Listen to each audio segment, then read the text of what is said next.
Season 3 of the Love, Health, Prosperity in full swing. We're so excited today. I have a very awesome guest. I think this guest is really inspirational because I watched her over the years and she's always been a leader.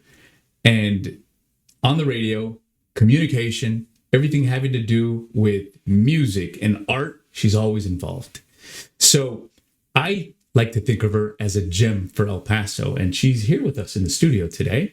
And I'm dying to do this because I've watched her and listened to her on the radio for so many years. Pero, ay Dios mío, es Marina. Marina Mosivais is with us today. How are you? I'm great, Marcelo. Thank you so much for inviting me. I've been following you on Instagram, and same thing, right? Because I've known you since high school, just like tertiarily, but like seeing you do all your skate stuff and like being in here, I'm like a Max Caballero. I'm like, yeah, it's awesome. So cool. And a fellow Angelino. That's right. That is so cool. I didn't know that until today. Although I consider myself an El Paso, and like this is where my heart is, but I don't know if it's much like you, but like it definitely helped me to see that the world is bigger. So by the time I got to El Paso, I'm like, you can do anything here. Yes. And you and I had this conversation before we went on air, but yeah, you're totally right. Yeah. And your heart is here, and this place is so awesome. And then you say to yourself, the possibilities are endless, right? Which it's true. So cool. You at least have an honest shot, right? Whether or not you succeed, it's fine. And you know what? Fabulous failures are great because you learn from them too.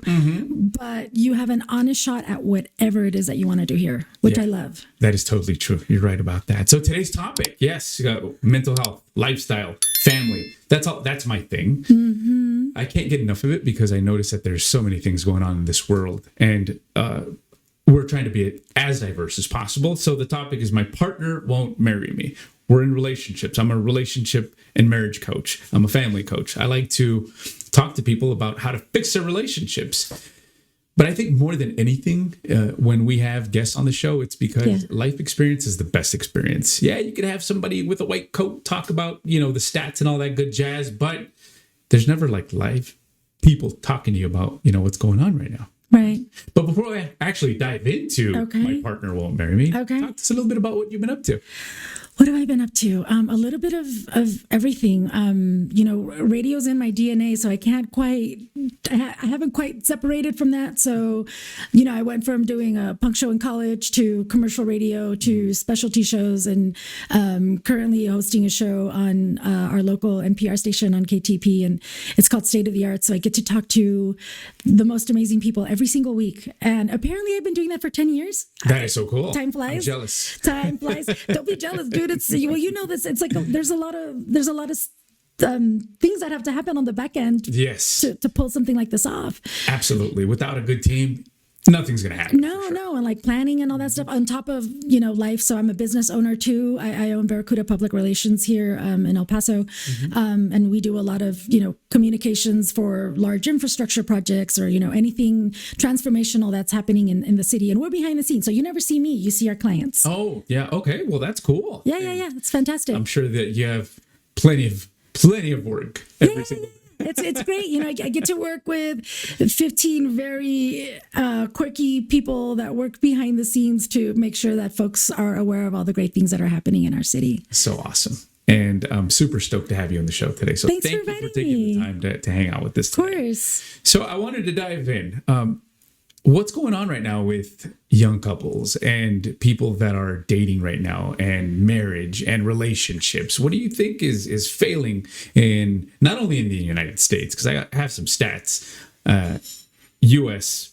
all around, pretty much focusing on what's going on with relationships, but at a local level, in our border, what's happening with a lot of people? How come people are not getting married anymore? How come people are not dating anymore as much? Well, unlike you, I'm not a professional in the area, so I'm just going to give you my opinion. But I think it has a lot to do with, at this point, you have a lot of folks that have grown up completely being digital natives. You and I didn't have that, right? Like we can survive off our wits still. Yes. If we didn't have our phones, it would be challenging, but we could get through. Once upon a time, we didn't have them. Yeah. Right. Once upon a time, we had to know all the phone numbers. Yes. Or you had that little Rolodex thing that kind of rolled out like an accordion with all the phone numbers on it. Yeah. yeah. Like, so there is something to be said for having that skill set.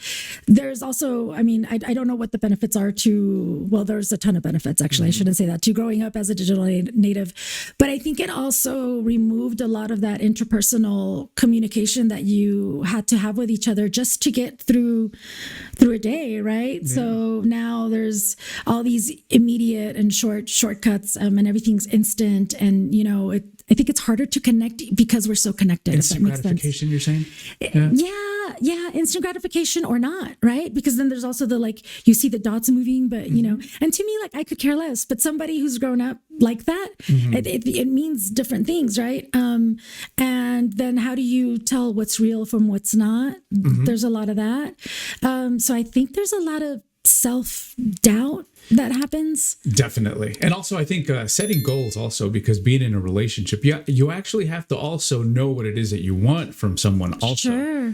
So if marriage is in the cards, if you feel that you want to be in a committed relationship, I think it's important for people to vet. What do you think about the vetting process? Well, thank the Lord Jesus Christ that I am not dating in this particular place. Everybody tells me that, Marina. Every single, and that's the way they started off. Thank goodness I'm not a single person in this time and age. So, what are your stories? What have you heard? Well, I mean, it's all anecdotal, right? I've been happily married for the last 18 years with the most amazing partner that I met in person, like you used to. So, old school. Yeah. And also when I wasn't looking for somebody, which and I think when is, it usually happens. Yes, exactly. Like, you actually have to just let go and let the universe take you where it's going to take you, and then it happens. But back to that instant gratification thing, right? It's like you're swiping left, you're swiping right, and I don't know that in swiping left and swiping right, you're like, okay, let's go meet this person. Well, then how do you have the skills to actually connect with somebody, right? It takes a while. Exactly. People are doing it. I mean, folks are connecting, but I think it's challenging. Big time. I had a young lady on the show. She was probably 24, 25 years old. And she was very smart. She likes to help couples too. And she was telling me that what she did, one of her things was that she made a list. And in that list, she pretty much said everything she wanted in a partner. And she listed about 40 different items. And that's the way she kind of determined. And she encourages people to do that so that, they can hit her goals.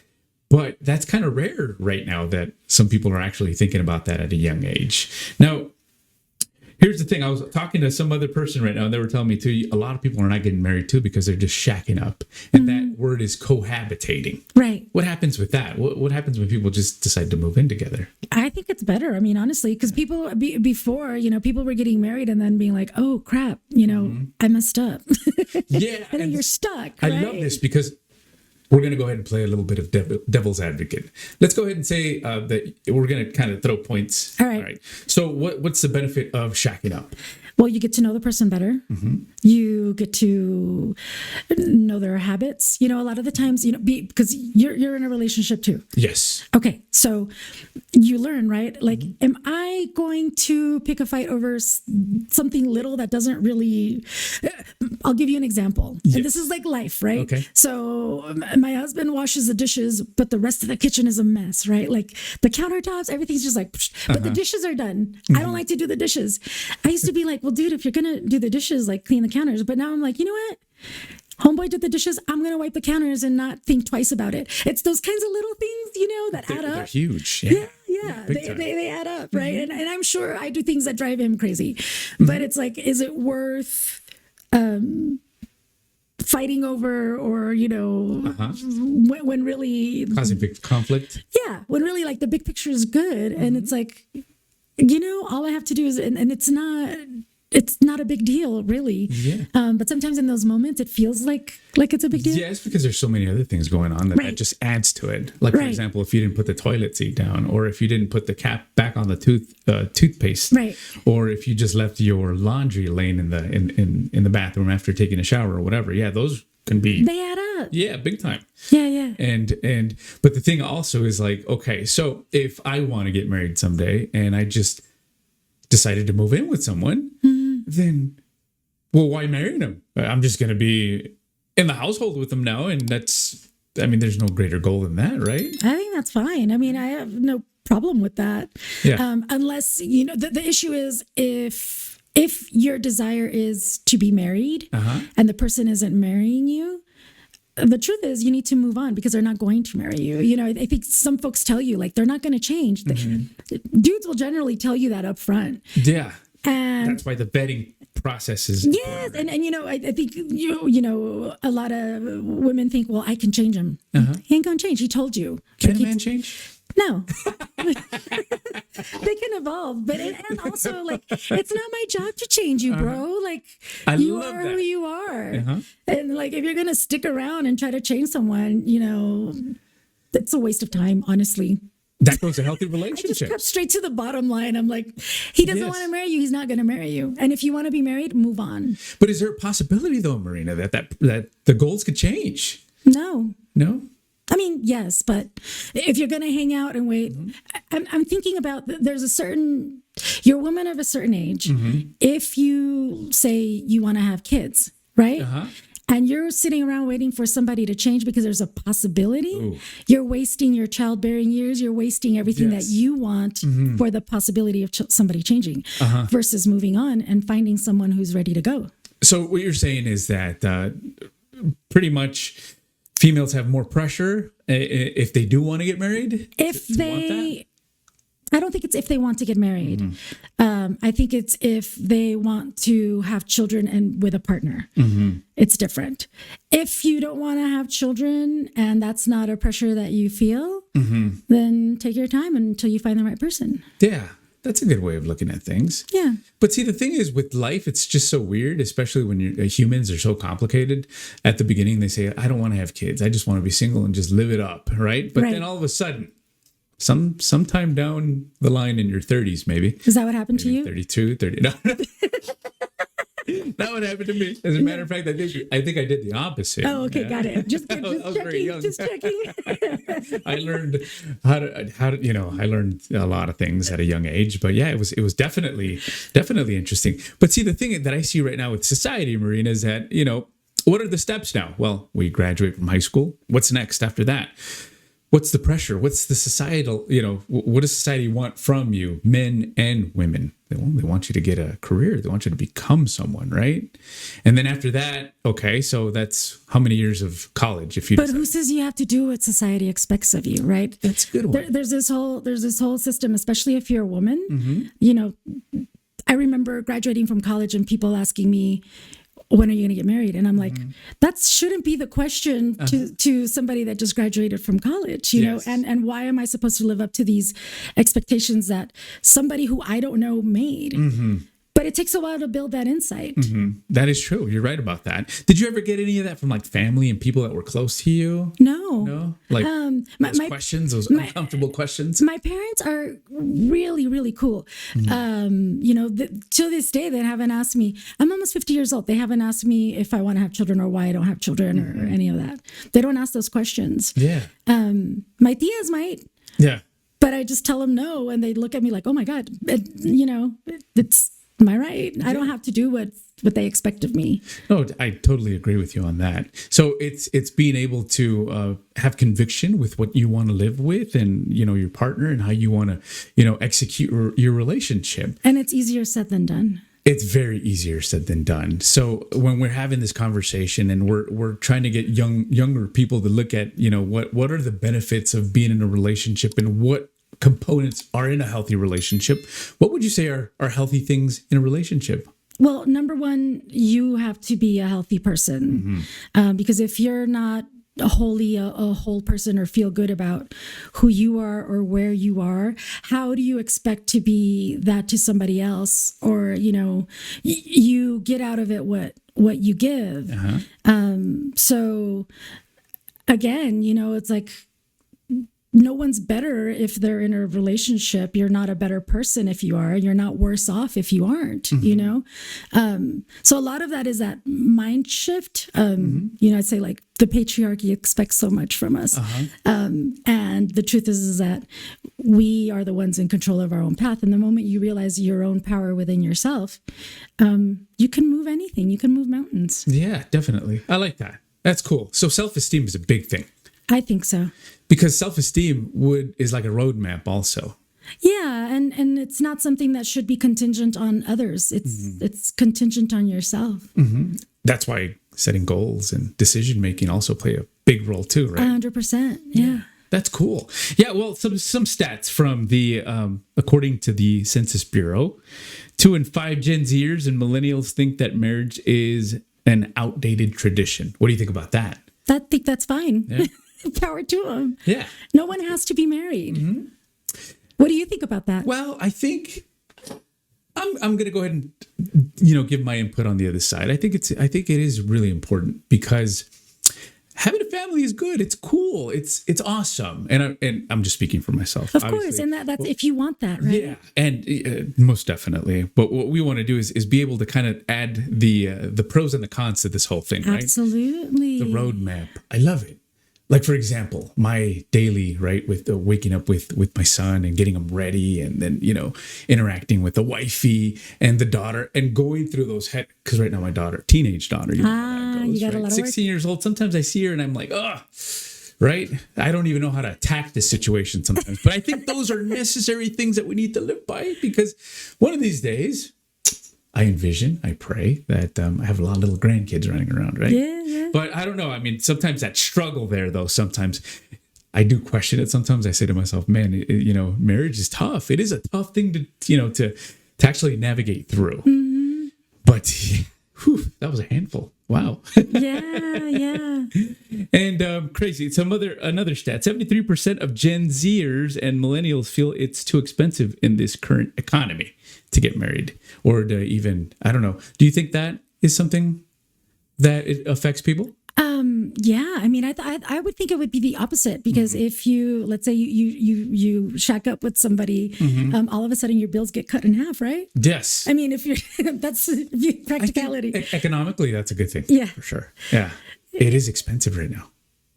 It's super expensive. Gas prices. Everything, bread, milk, whatever. It's super expensive. So if you have somebody to help shoulder the burden with you, I think that would be helpful. But also not a reason to be in a relationship. Not a reason at all to be in a relationship. Don't be in a relationship to pay your bills. Very true. Very true. But yeah, speaking of that, it is a crazy economy right now. Things that are happening at a local. I mean, you go out to eat right now, and you're paying what? You go and get 2 meals at, let's go ahead and say, a local fast food joint. Yeah, that's coming out to $30, right? Almost. Isn't it more? Is it? Well, I don't know. Depending on where you go. If you go to a place like go to Chick-fil-A, dude, it's like super expensive. Chick-fil-A is like super expensive. Yeah, you're right about that. Yeah, but it's bearing that burden, and being able to live a better life economically, and taking trips and all that stuff. I think that comes back to the vetting process as well, right? If you find a good partner and you complement each other and you cheer each other on and support each other, I think the universe gives it back to you.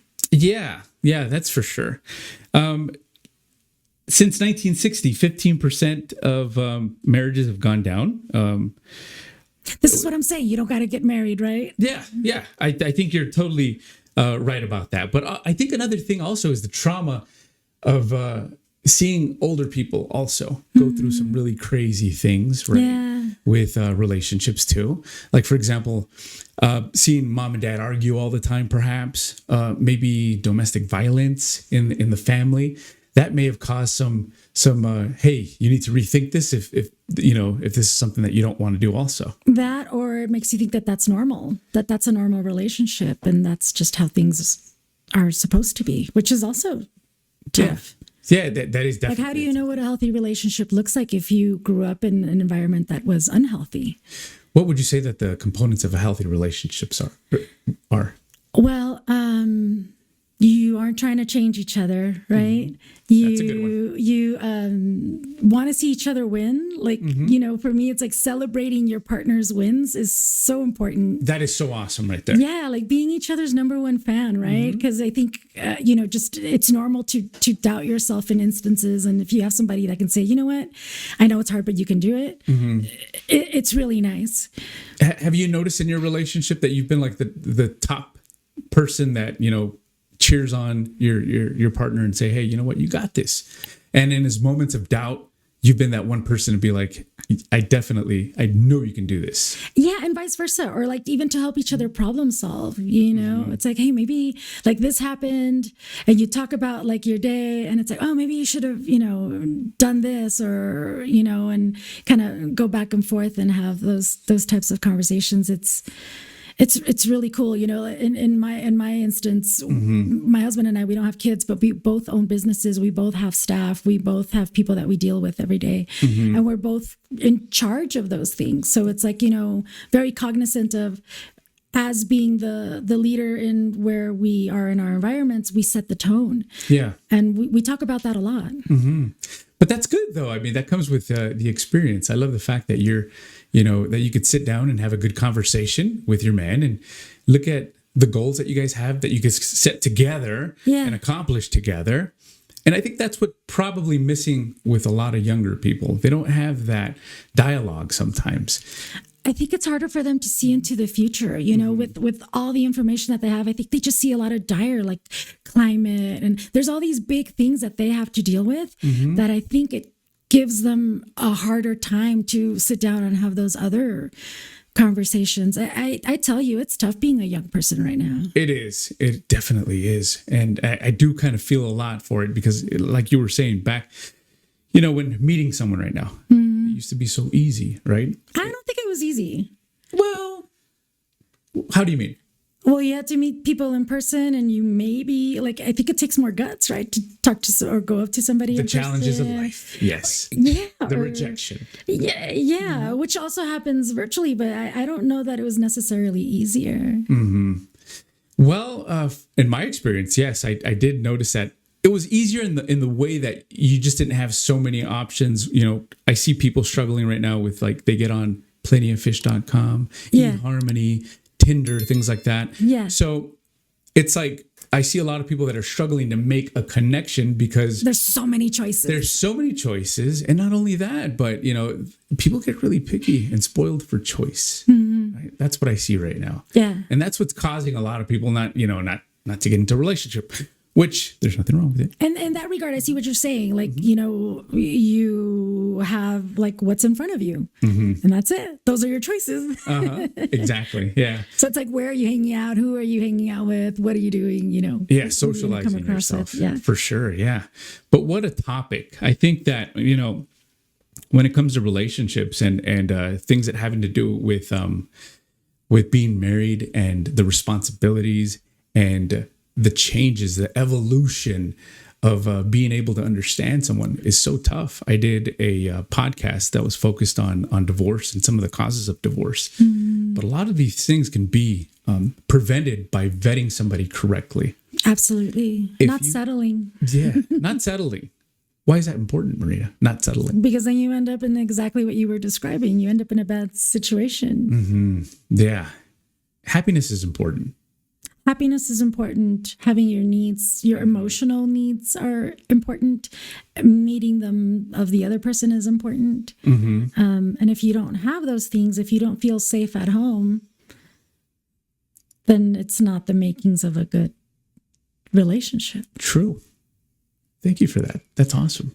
So for people right now that are watching you, because believe it or not, it's already been almost 30 minutes. All right.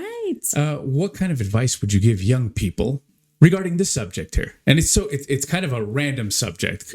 And the reason why we decided to cover this, Marina, was because we were getting people that were asking, hey, cover this subject. This could be a fun subject. Why aren't people in relationships, or why aren't people getting married anymore? Yeah. What kind of advice would you give people right now regarding relationships and vetting and things having to do with healthy relationships? I'd say to look at yourself first. And I mean, really look at yourself. Are you ready to give what you want from another person? And if you're not, well, then work on that first, right? Trust your instincts. And yeah, think about what you can give versus what you can get. and not to settle, or don't waste your time on trying to change people. That's not going to work. If you're not aligned, guess what? You're not going to be aligned. So the sooner you can cut to the chase and really think about what's important to you, the better. I would also say, don't focus on the physical. Really think about what you need to help you as a person be better. And when you say physical, can you elaborate a little bit more on that? Well, I'll tell you, like you were talking about that young woman with the long list of things, right? I'm sure it involved, like, I want him to be taller than me, and I want him to be athletic, and whatever. But if that is what you're focused on, then that's what you'll get. But the heart and soul of a relationship, of a healthy relationship anyway, is from the things that you can't see. Those conversations, that person cheering you on, that person that makes you feel good about who you are, that person who wants you to be better and will help you get there. So in other words, kind of just slow it down and take it easy, right? You're not in a hurry to make things happen right away. And I also think, like, the more you can focus on yourself, those things happen, right? Because when you're ready, I firmly still believe this, like, when you're ready, the universe will deliver. Yes. And it takes a long time. It does. It doesn't just magically happen. It does. Yeah. And we're so complicated as humans, right? And it's hard enough to live who you are, your best version of yourself. Right. And then all of a sudden having that pressure of having to live up to the expectations of someone else when, you don't feel that you're ready to do that, then it's definitely not something that you have to rush into, for sure. But I'm not trying to live up to somebody else's expectations. And I'm living up to my own. yeah. And that's I think part of that. I don't frankly care what my husband expects of me, or who he thinks I should be. Right. And if he wants the best for me, he's going to get the best of me. I love that. That is so cool. Well, it sounds like you guys have a really awesome relationship because you guys communicate a lot and you guys set a lot of cool goals together. And you guys, I think what you had talked about at the beginning of the show, being able to, hey, you like to wash the dishes? Well, I'll go ahead and compliment you. Yeah, I'll wipe the counters. Yeah. Like, I'm not going to be mad because you didn't wipe the counters. I used to get mad because you didn't wipe the counters. Yeah. But then I was like, I don't want to wash the dishes. And if all I have to do is wipe the counter down, Yeah. I'm good. Awesome. Marina, we want to thank you for being on the show today. Thanks for inviting me. How about some words of wisdom? I'll steal them from RuPaul, right? Okay. Like, if you can't love yourself, how the hell are you going to love somebody else? I love that. RuPaul. Wow. In the words of RuPaul. Yeah. Thank you so much for being on the show today. And thank you guys for watching the LHP podcast. We'll be seeing you next week. Don't forget to subscribe.